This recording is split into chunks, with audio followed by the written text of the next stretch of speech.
Hello guys, welcome to another video. Most awaited LSG versus RCB match అయింది ఇవాళ. RCB ఉమ్, finally చాలా రోజుల తర్వాత టాప్ టూ. అది చాలా సంవత్సరాల తర్వాత టాప్ టూ. ఏంటి మరి? ఎన్ని అబ్బా ఏమన్నా మ్యాచ్ ఫస్ట్ ఇన్నింగ్స్ అయిపోతే అయిపోయింది ఇంక మ్యాచ్ అనుకున్నా నేను. మళ్ళీ నిజంగా ఎలిమినేటర్లు ఏమిరా మా కర్మ. గత 3 సీజన్ నుంచి ఎలిమినేటర్ ఎలిమినేటర్ ఎలిమినేటర్. కానీ ఈ రోజు మాత్రం లాస్ట్ 3 మ్యాచెస్ ఓడిపోయింది. Almost last 2 to 3 matches. ఇంకా ప్లే ఆఫ్స్కి వెళ్తుంది. ఏం గెలుస్తుంది, ఏం ఆడుతుంది, చాలా లో కాన్ఫిడెన్స్ లో అందరూ ప్లేయర్స్ లేరు అనుకున్నాం. కానీ ఈ మ్యాచ్ ఇచ్చిన బూస్ట్ ఉంటది ఆర్సీబీ టీంకి, మామూలుగా ఉండదు. ఫ్యాన్స్ కూడా ఎవరిని అడిగినా ఎవరు గెలుస్తారా అంటే ఎల్ఎస్జి, ఆర్సీబీకి అంత సీన్ లేదన్నారు. ఈ రోజు చూశారు కదా దెబ్బ, అదుర్స్ అసలు. ఆ, అందరు నోర్లు ముగిచ్చింది గట్టిగా. అందులోను టిమ్ డేవిడ్, హేజల్వుడ్ కూడా లేడు, అయినా గెలిచిండ్రు. అది అందరు ఇండియన్ ప్లేయర్స్ ఆడడం ఇంకా అసలుకి అదొక మెయిన్ మెయిన్ ప్లస్. ఎన్నో సంవత్సరాల నుంచి కోహ్లీ కోహ్లీ కోహ్లీ కోహ్లీ. కానీ ఈ సీజన్ మాత్రం కోహ్లీ లేకున్నా మిగతా వాళ్ళు కూడా పర్ఫామ్ చేస్తున్నారు. అది ఒక biggest plus for RCB team this నిజంగా year. Bro, last actual general RCB కొన్ని ఇయర్స్ గా చూసుకుంటుంటే ఒకరో ఇద్దరు ప్లేయర్స్ ఆడేవాళ్ళు ఎప్పుడు. ఐదు అప్పట్లో కోహ్లీ, ఏబిడి, క్రిస్ గేల్ అంతే బ్యాటింగ్ లో. కానీ ఈ సీజన్ చూడు, స్టార్టింగ్ లో కోహ్లీ, ఫిల్ సాల్ట్, పడిక్కల్ కొన్ని మ్యాచ్లు ఆడిండు, పటిదార్ కొన్ని పటిదార్ మ్యాచ్లు ఆడాడు. ఆడిండు, టిమ్ డేవిడ్ టిమ్ కొన్ని డేవిడ్, మ్యాచ్లు గెలిపించింది లాస్ట్ లో వచ్చి హిట్టింగ్ చేసి, కృణాల్ పాండే ఒక మ్యాచ్ తో గెలిపిస్తాడు. అందరు షెపర్డ్. వస్తారు. షెఫర్డ్, రొమారి షెఫర్డ్ ఒక లాస్ట్ ఓవర్ లో వచ్చి పొట్టు పొట్టు కొడతాడు. ఈసారి మొత్తం టీం పర్ఫార్మెన్స్ ఉంది చెప్పాలంటే. ఈ మ్యాచ్ ఓడిపోయి ప్లే ఆఫ్స్కి వెళ్ళిన ఫ్యాన్స్ కి అంత హోప్స్ ఉండేవి కాదు, టీంకి అంత కాన్ఫిడెన్స్ కూడా ఉండేది కాదు. కానీ ఈ మ్యాచ్కి వెళ్ళడం వల్ల అదొక బిగ్గెస్ట్ ప్లస్ ఆ టీమ్ ఎన్వైరన్మెంట్ లో కానీ అసలు మొత్తం. కాదు, ఇంతకుముందు మ్యాచ్ అయిపోయినాక చూసినా కదా సెలబ్రేషన్స్, ఐపీఎల్ గెలిచినట్టే సెలబ్రేట్ చేసుకున్నారు ఆర్సీబీ అది మొత్తం. కానీ ఆ మ్యాచ్ అంత ఇంపార్టెంట్ ఆర్సీబీ టీమ్ కానీ అంతా కానీ అంత అలా సెలబ్రేట్ చేసుకున్నారు ఇంకా. కానీ చూడు ఇన్ని లాస్ట్ 5 6 మ్యాచెస్ టాప్ 4 లో ఉండే వాళ్ళతో బిలో వాళ్ళు ఆడుతున్నారు. కానీ ఒక్కరు కూడా టాప్ 4 గెలవట్లే. For the first time last match RCB గెలిచి అది కూడా చేంజ్ చేసింది. మంచి మొమెంటం వచ్చింది మీ సైడ్. ఇంకోటి జితేష్ శర్మ ఇవాళ అసలు మెయిన్ గేమ్ చేంజర్. నేను విరాట్ కోహ్లీ వికెట్ పడిపోగానే అయిపోయింది అనుకున్నా మ్యాచ్ కథం, ఇంకేముంది చేజ్ చేసే విరాట్ కోహ్లీ అయిపోయిండు, టిమ్ డేవిడ్ లేడు, లివింగ్స్టన్ డకౌట్ అయిండు అనుకున్న టైంలో జితేష్ శర్మ చెప్పడే మాత్రం, ఆడతాడు అనుకున్నాం. కానీ జితేష్ శర్మ పెట్టిన 10 కోట్లకి ఈ ఒక్క మ్యాచ్ తో చాలు. ఇంకా మొత్తం మొత్తం 10 కోట్లకి న్యాయం చేశాడు ఇది ఒక్క మ్యాచ్ తో. ఇదే కాదు, మధ్యలో చాలా రివ్యూస్, క్యాచెస్, అవును. చాలా ఈ సీన్ మాత్రం. నువ్వు గుర్తుంటే సీజన్ స్టార్ట్ అయ్యే ముందు ఒక ఇంటర్వ్యూలో చెప్తాడు, RCB fans don't worry, Jitesh Sharma is there, I will take care of everything అనుకుంటా అన్నట్టు స్టేట్మెంట్ ఇస్తాడు. This year I'm taking personally అన్నాడు. ఆ, చూపించాడు లాస్ట్ మ్యాచ్ గట్టిగా.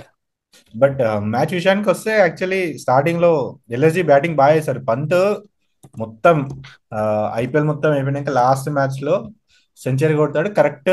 ఇంగ్లాండ్ సిరీస్ ముందు ఫామ్ లోకి వచ్చిండు ఇండియాకి.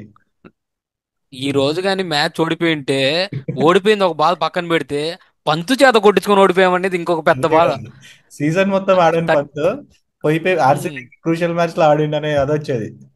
అసలు ఇంకా ఆర్సీబీ ఇంకా జనరల్ గా అది ఒక స్టాండర్డ్ ఉంటది కదా. ఎప్పుడు ఫామ్ లో లేని ప్లేయర్స్ అందరూ ఆర్సీబీతో ఆడితే ఫామ్ లోకి వస్తారని, అది మళ్ళీ రిపీట్ చేస్తారు చేశారు కూడా రిపీట్. ఆల్మోస్ట్ అంతే రిపీట్ అయినట్టే అయింది.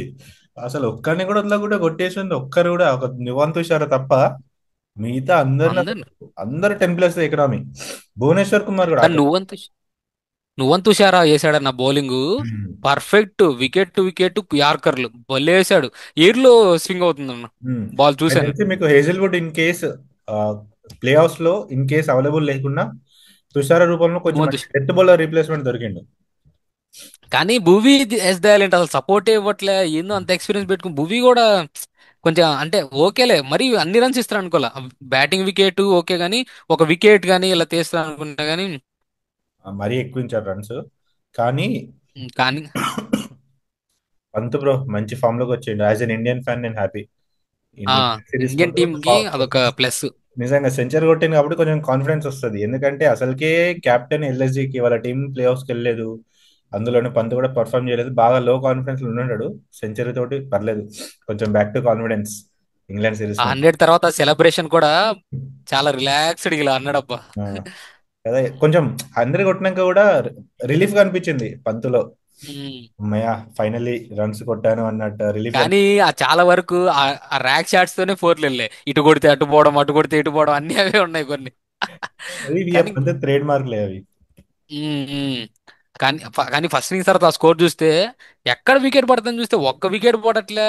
అసలు ఫస్ట్ ఇన్నింగ్స్ అంతా నిరుత్సాహమే ఆర్సీబీ ఫ్యాన్స్ మాత్రం. మిచెల్ మార్ష్ కూడా ఇవాళ ఆడిండు, ఇవాళ ఆడిండు, బాగా ఆడిండు, సీజన్ మొత్తం బాగా ఆడిండు మిచెల్ మార్ష్. ఎట్లా పూరను ఒక్కడు కొట్టలే, అదొక ఆనందం.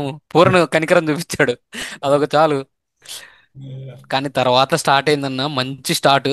కోహ్లీ, ఫిల్సాల్ట్ ఇద్దరు స్టార్ట్. కోహ్లీ సెకండ్ ఓవర్ కొట్టాడు పర్ఫెక్ట్ టైమింగ్ తో, భలే కొట్టాడు అసలు. నిదానంగా ప్రతి ఓవరు 11 11 11 11 రన్ రేట్ తో మెయింటైన్ చేసుకుంటూ వెళ్ళారు నీట్ గా. కానీ బాగా ఆడారు. కానీ నాకైతే ఓవర్ ఫిల్సాల్ట్ మధ్యలో అవుట్ అయిపోయాడు. కానీ ఆ కోహ్లీ కూడా అదొక ర్యాక్ షాట్. అదే పర్ఫెక్ట్ టైం అవ్వలేదు అది. టైం అవ్వలేదు. కవర్స్ లో కొడదాం అనుకున్నాడు, లాంగ్ ఆఫ్కి వెళ్ళిపోయింది. కొంచెం టైం అవ్వలేదు, బాటమ్ ఎడ్జ్లో తాకింది. But yeah finally play offs కి రేపు టాప్ 2 క్వాలిఫైర్ అని ఆడుతున్నారు. సో మరి పంజాబ్ పైన ఎట్లా ఆడతారు అనుకుంటున్నాం?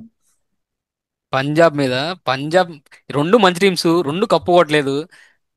ఒక ఏమైనా కొంచెం ప్లస్, కానీ మామూలు గెలిస్తే ఇంకొక ఆనందం. కానీ పంజాబ్ గెలిచినా పర్లేదు, ఎందుకంటే వాళ్ళు ఆ చాలా రోజుల నుంచి వెయిట్ చేస్తున్నారు కదా, అందులో శ్రేయస్ అయ్యర్ కూడా కెప్టెన్.